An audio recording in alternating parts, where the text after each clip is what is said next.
Let us start with the topic. First of all, introduction about myself. I completed my engineering BE in 2010 from Mumbai, and after that I joined Accenture, computer engineer. I worked there for 1 year. उसके बाद मैंने job छोड़ दी and I taught in different engineering colleges for 4 years.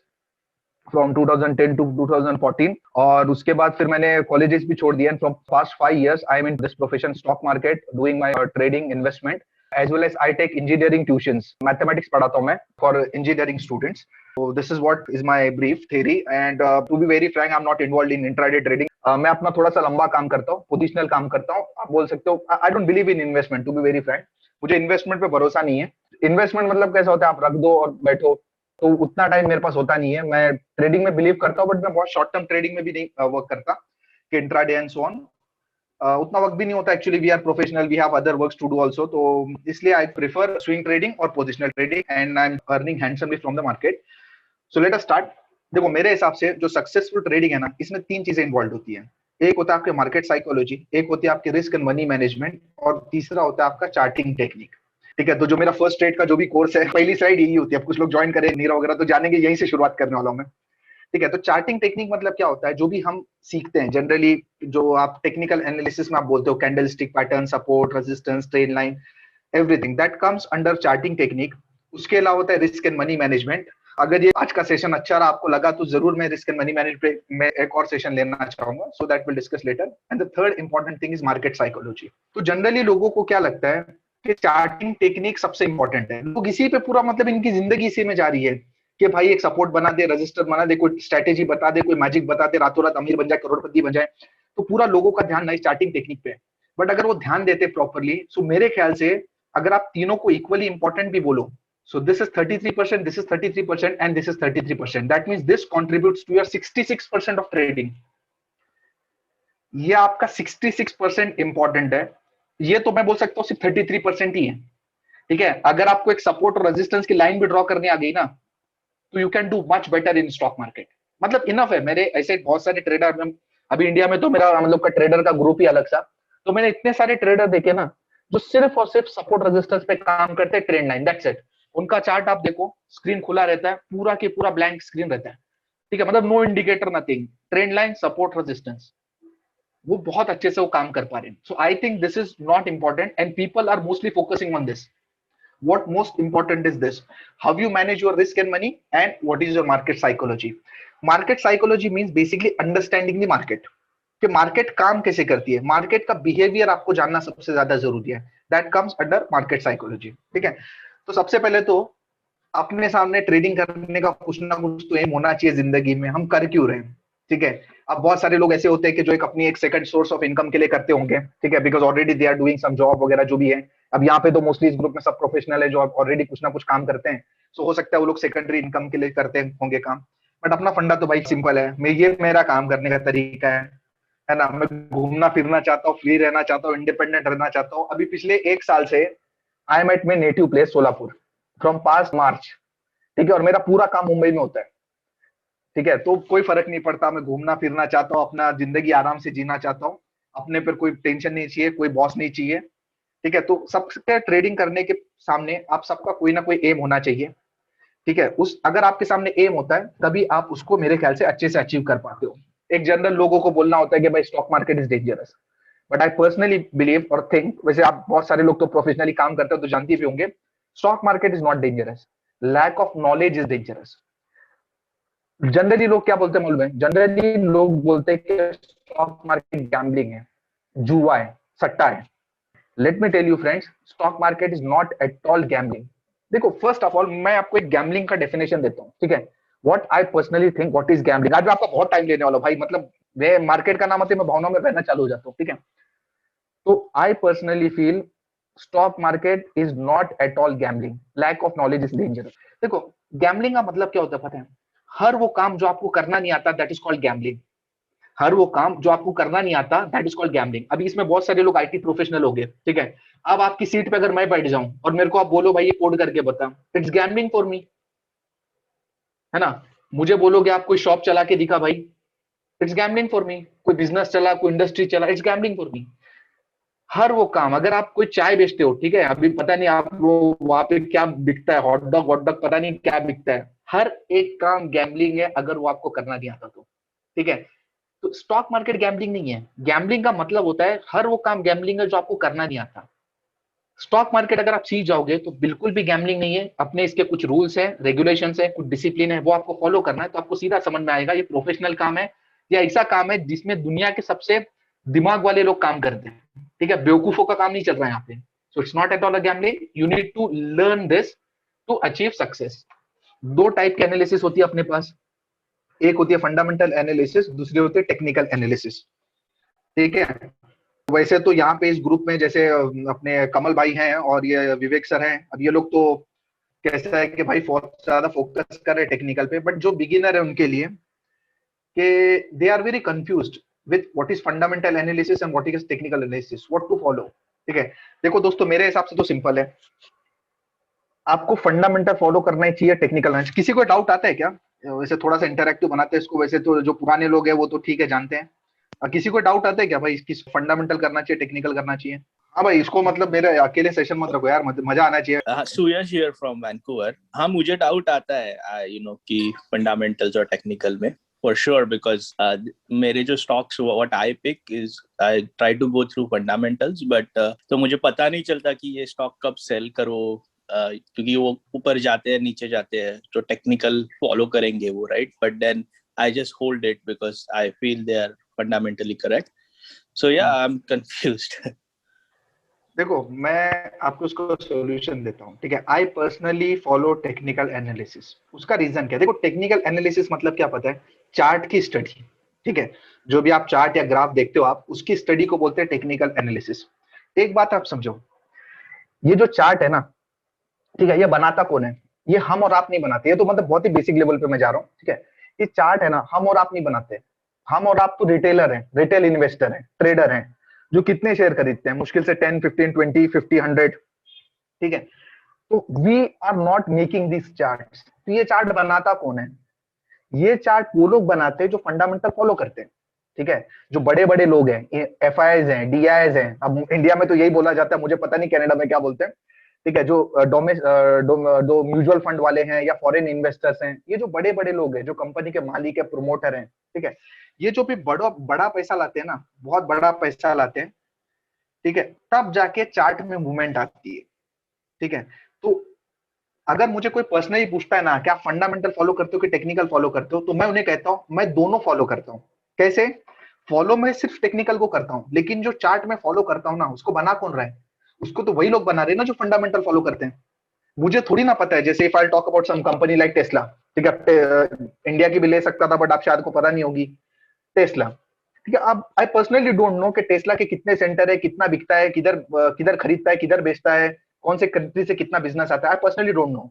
But if I follow the chart of Tesla, ठीक है, जो तो मुझे पता चल जाता है भाई, अगर वो ऊपर जा रहा है, अब मैं और आप थोड़ी ना लेके जा रहे हैं उसको, वो लोग लेके जा रहे हैं जो समझदार लोग हैं, जो हमसे ज्यादा जानते हैं, ठीक है। तो what we feel that technical analysis is a complete package. Chart बनाता कौन है? जो फंडामेंटल फॉलो करता है, and we just need to follow them. एक बोलते ना, एक भगवान है, एक गॉड है, ठीक है, and we just need to blindly follow them, that's it. क्योंकि हम ये मानते हैं कि हम we are not intelligent, more intelligent than them. हम लोग ये मानते हैं कि वो जो समझदार लोग हैं वो हमसे ज्यादा इंटेलिजेंट हैं। So instead of using our brain, we just need to follow them. Example मैं आपको बताता हूं, ठीक है। I will talk about my index, that is Indian index, that is Nifty, ठीक है। तो अगर आपको नहीं भी पता है तो कोई बात नहीं, यू कैन एटलीस्ट कंपेयर, ठीक है। Nifty in last year March it was 7500 and today it is trading at 15,000. Now if you compare the status, आज भी ना सिचुएशन उतनी अच्छी नहीं हुई है प्री कोविड वाली, मतलब मार्च 2020 के जैसी। अब कैनेडियन मार्केट का इंडेक्स मेरे को पता नहीं है, बट आज भी वो लेवल की सिचुएशन नहीं आई है। Still the situation is worse than March 2020। एक साल गुजर गया, इंडेक्स डबल हो गया, but still the situation is not right, ठीक है। Now people are thinking the market is expensive. First of all let me tell you friends, ये market को 7,500 टू 15,000 हमने नहीं लाया है, ठीक है। We are not not capable enough, ठीक है। तो ये इंडेक्स लाया किसने है? ये इंडेक्स वो लोगों ने लाया है जो हमसे ज्यादा स्मार्ट है, ठीक है, जो हमसे ज्यादा जानते हैं, हमसे ज्यादा पैसा है उनके पास. So what is the funda? We just need to follow them.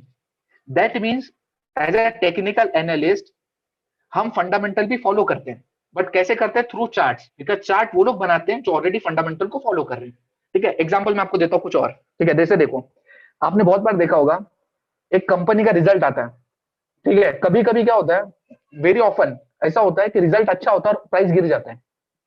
ठीक है, रिजल्ट बहुत अच्छा आता है और प्राइस गिर जाता है. और कभी कभी क्या होता है, रिजल्ट खराब होता है, प्राइस बढ़ जाता है. ठीक है, ऐसा क्यों होता है? ठीक है, जैसे भी विप्रो का, इंडियन कंपनी विप्रो का एक परसों न्यूज लगा हुआ था कि विप्रो ने कोई कंपनी एक्वायर कर ली और उस दिन विप्रो का शेयर गिर गया. ठीक है, ऐसा क्यों होता है? देखो, कंपनी का रिजल्ट अच्छा आने वाला है, ये आपको और हमको तो उस दिन मालूम पड़ता है जिस दिन रिजल्ट आया है. बट जो बड़े लोग हैं, जो इन्वेस्टर, इंस्टीट्यूशनल इन्वेस्टर, ट्रेडर, जो मतलब बड़े लोग हैं, जो कंपनी के मालिक है, प्रोमोटर है, एफआईज है, डीआईज है, उनको तो बहुत पहले से मालूम है ना, इनसाइडर लोगों को, कि रिजल्ट अच्छा आने वाला है. So what they do, they start buying. ठीक है, बहुत पहले दे स्टार्ट बाइंग. और जिस दिन रिजल्ट आता है ना, what they do, they sell their shares to retailers. ठीक है, तो ये होता है. अगर आप फंडामेंटल फॉलो करते हो ना, तो आप उस दिन पता चलेगा जिस दिन वो कंपनी का अच्छा रिजल्ट आएगा. और अगर आप टेक्निकल फॉलो करते हो तो you will get to know बहुत पहले ही, बिकॉज उस चार्ट में ऑलरेडी मूवमेंट आ चुकी होगी. So the summary is, you need not to focus on fundamental analysis, just follow on charts, because we assume कि चार्ट में सब कुछ है, चार्ट ऑलरेडी बताता है. जैसे एग्जांपल देता हूँ, और एक यस बैंक का. ठीक है, यस बैंक एक इंडिया की बैंक है, बहुत सारे लोग यस बैंक का शेयर 400 रुपीज हुआ करता था.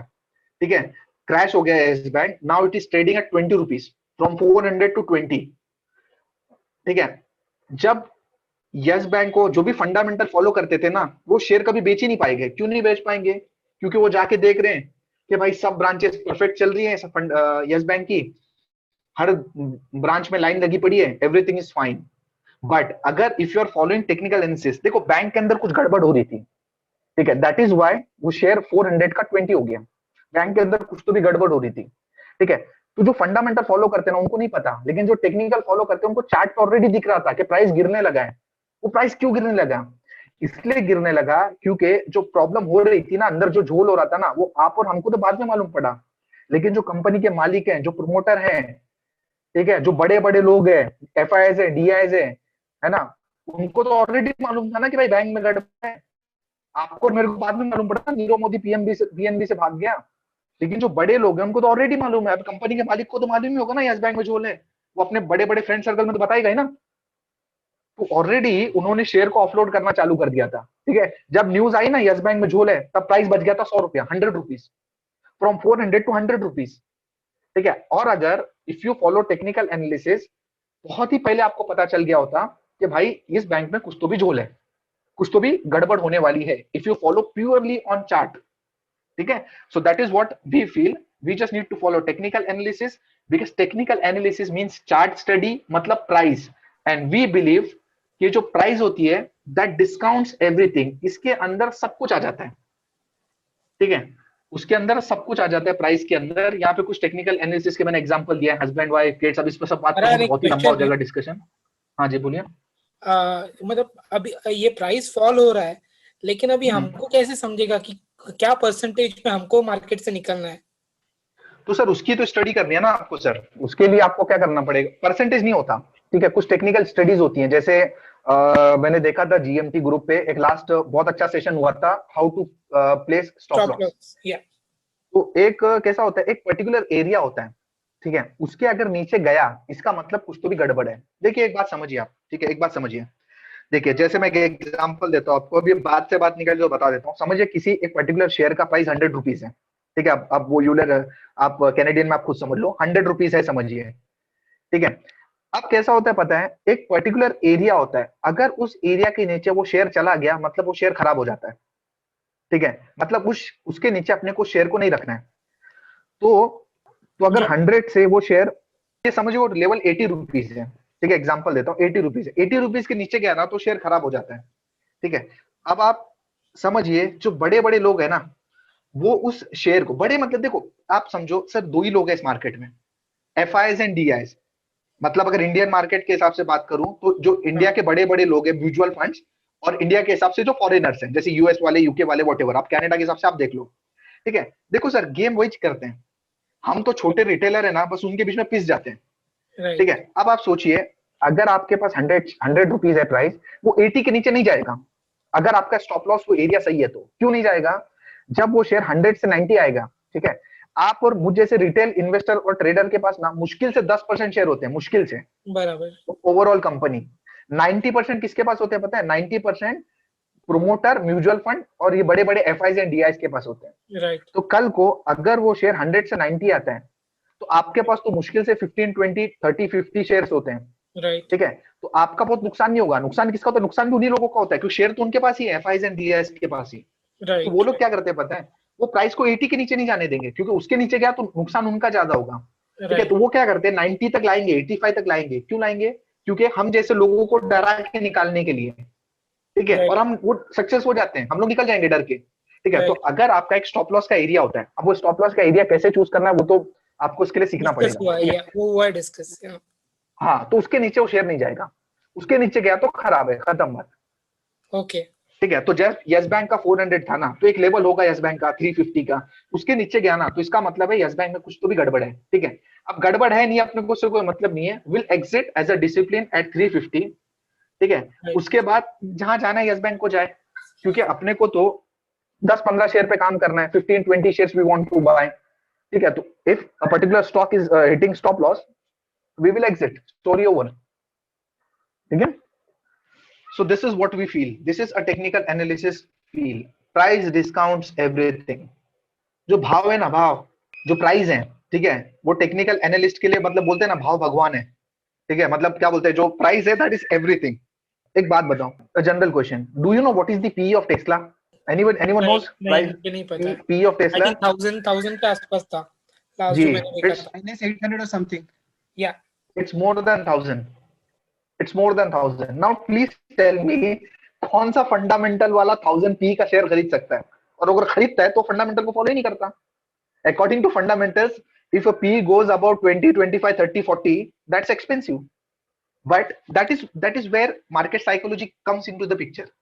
मार्केट का एक नियम है, जो चीज महंगी है वो महंगी ही रहेगी, जो घोड़ा है वो घोड़ा ही रहेगा, जो हॉर्स है वो हॉर्स ही रहेगा, जो डोंकी है वो डोंकी ही रहेगा, जो घोड़ा है वो घोड़ा ही रहेगा, जो गधा है वो गधा ही रहेगा। ठीक है, so we need to bet on horses, not donkeys. ठीक है, तो ठीक, दैट्स अ डिफरेंट स्टोरी, मैं भावना में बह के पता नहीं क्या बोल रहा हूँ, but yes, price discounts everything.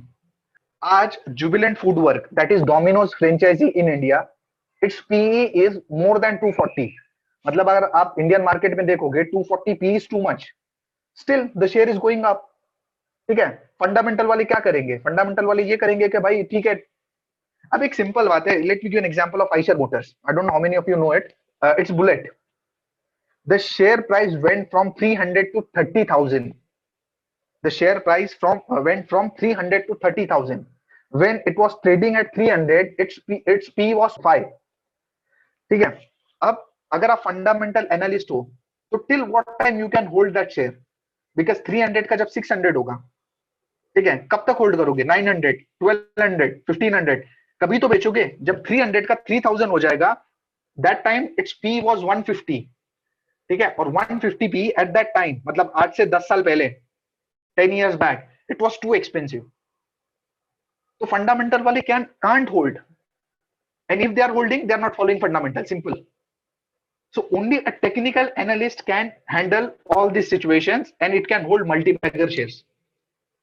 ठीक है, 300 का अगर आपने 3000 पे बेचा, so you miss 30,000 की journey. So that is what technical analyst can do। So according to technical analyst, we don't follow all this PE, EPS, they get adjusted somewhere।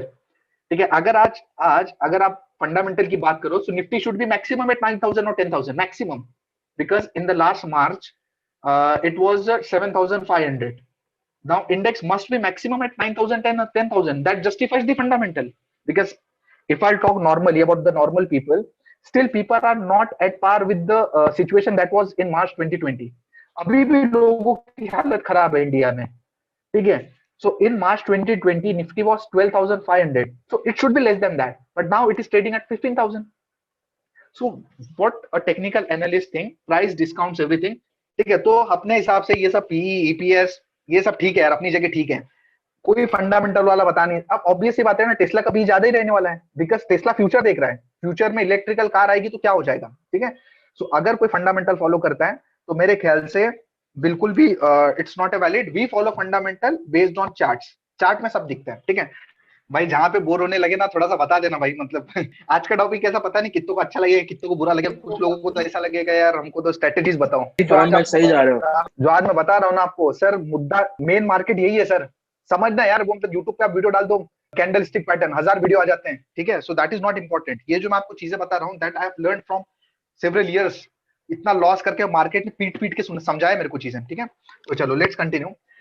अब ऐसा है दोस्त कि लोगों को चाहिए यहाँ पे मल्टी बैगर शेयर, ठीक है। जनरली व्हाट हमने आज तक क्या सुना है कि फंडामेंटल स्टोरी पे आप भरोसा करो, कोई अच्छे शेयर पकड़ो, ठीक है, and you can get multi bagger shares out of it, ठीक है। What generally mutual funds and big people do, fundamental के हिसाब से they buy shares and out of that they get multi bagger shares, ठीक है। मेरे हिसाब से इन्वेस्टमेंट जो होता है ना वो भी टेक्निकल के हिसाब से ही होना चाहिए। एक सिंपल से आपको एग्जांपल देता हूँ। If we talk about the fundamental parameters like P, ROE, ROC, most of you know, जिसको नहीं पता कोई बात नहीं, बट कुछ टर्म्स ऐसा समझ लो। अब एक बात समझिए, कोई कंपनी मल्टीबैगर कब होती है? कोई कंपनी मल्टीबैगर तब होती है ना जब उसकी वैल्यूएशन एकदम डिप्रेस हो, मतलब वो चीज लेट से 500 रुपीज की है और मार्केट में वो चीज 100 रुपीज में मिल रही है, एग्जांपल दे रहा हूं, उसकी रियल वैल्यू 500 रुपीज की है और वो मार्केट में 100 रुपीज में मिल रही है, तभी उस शेयर में पोटेंशियल होता है कि मल्टीबैगर होना, ठीक है। जो फंडामेंटल वाले ना वो क्या फॉलो करते हैं मालूम है? आरओई अच्छा होना चाहिए, आरओसी अच्छा होना चाहिए, पीई कम होना चाहिए, ठीक है। ऐसी चीज कभी भी अपने प्राइस से कम डिस्काउंट में मिल ही नहीं सकती। एग्जाम्पल अगर मैं आपको बोलूं, अभी मैं I am not talking about Canadian companies, Hindustan Unilever, it's a very big company in India. If you talk about its ROE, ROC, it's 70, its P is 80, ठीक है, but its price is 2500 rupees right now and its market cap is around 3 lakh crore. So ऐसे type की कंपनियां कभी multibagger नहीं होती, ठीक है। कौन सी कंपनियां मल्टीबैगर होती हैं? जो ऑलरेडी डिप्रेस्ड हैं, जैसे टाटा पावर, भारतीय एयरटेल, जो 10-10, 20-20 साल से परफॉर्म नहीं किए। और ऐसी कंपनियां जो डिप्रेस है ना, उनका पूरा ना बैंड बजा रहता है फंडामेंटली, उनके आरओई, आरओसी, पी ना ऐसे बिगड़े रहते हैं ना, तभी तो सस्ती मिल रही है ना। अच्छे फंडामेंटल होते थोड़ी ना सस्ती मिली होती, ठीक है। तो अब ये जो कंपनी है ये आपको सिर्फ चार्ट बता सकता है, सिर्फ आपको you can identify on charts कि कौन सी कंपनी मल्टीबैगर बनने वाली है। फंडामेंटल, अरे मेरे को एक बात बताओ, how one can buy Tata power, Tata Motors जिसका आरओई, आरओसी, पी सब कुछ निगेटिव है, how one can buy this company according to fundamentals? Nobody can buy it because उसके फंडामेंटल पूरे बिगड़े हुए हैं। So if you want multi-bagger share, there is only one way, that is chart.